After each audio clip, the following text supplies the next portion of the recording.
Do you know many people are having trouble with using the wireless charger in their CUPRA Terramar? Don't worry.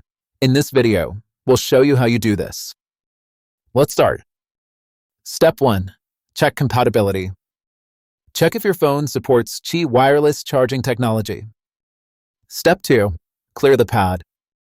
Ensure there are no objects between your phone and the charging pad. Step 3. Position the phone. Place your phone in the center of the charging pad with the screen facing up. Step 4. Start charging. Wait for the phone to start charging automatically once it's correctly placed. Step 5. Avoid interference. Keep metallic objects away from the charging area to prevent interference. With these steps, you should now be able to charge your phone wirelessly in your CUPRA Terramar. Still need help? Visit our website for the complete manual. There you will also find questions and answers from other CUPRA users. Did you find this video helpful?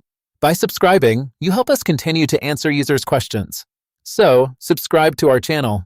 Thanks for watching and see you in the next video.